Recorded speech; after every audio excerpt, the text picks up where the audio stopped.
time Venezuela has rejected democracy, it is because the military led the rejection. And he sat through 10 years of classified briefings. He says this one on Venezuela was the best of all of them. Welcome to American Hearings. Senator Kennedy talks to reporters right after, and what he says about Greenland is just as direct. Go ahead and answer. Yeah, so if we are running Greenland, or Venezuela, should Congress get involved, appropriate that funding? Should lawmakers have a say on a taxpayer dollar? Well, yes, lawmakers should have a say. Based on the briefing I just heard, the administration intends for lawmakers to have a say. I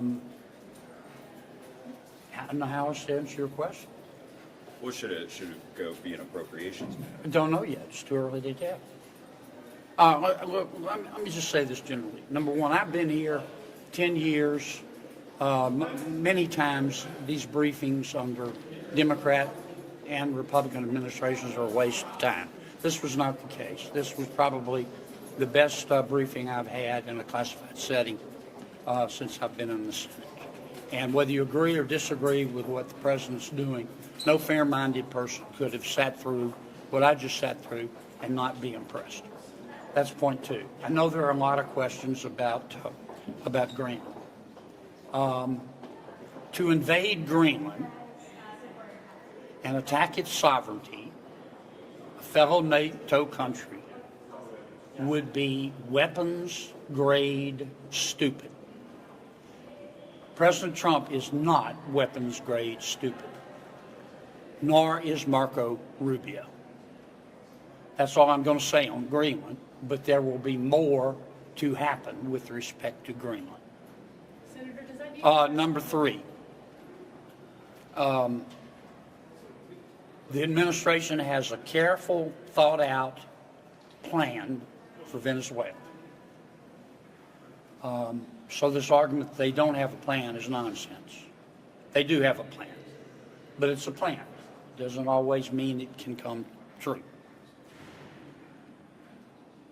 Unless you were playing Frisbee in the Quad during History 101, you know that the military in Venezuela is the key to all this.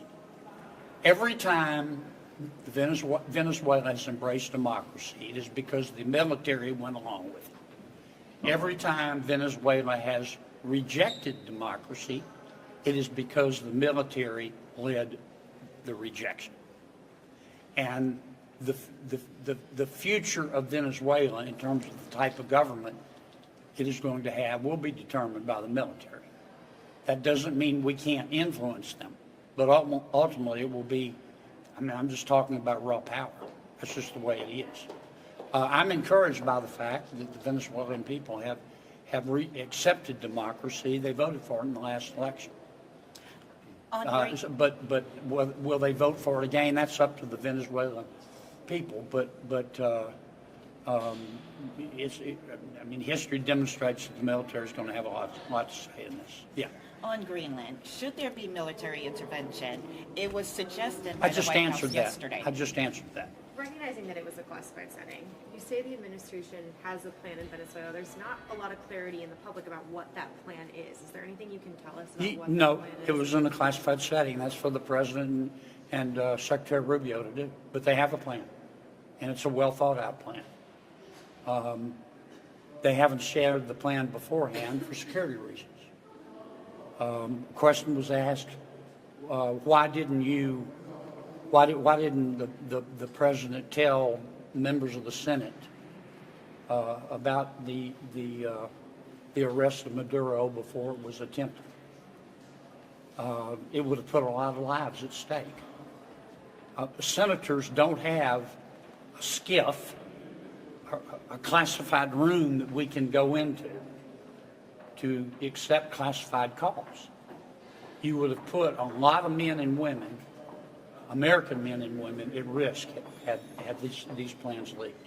But I can tell you this, I've encouraged Secretary Hegseth and General Kane to give in front of the American people what they gave to us today, and that is a minute-by-minute description of how we were able to arrest Maduro. You will be impressed, whether you agree with us or not.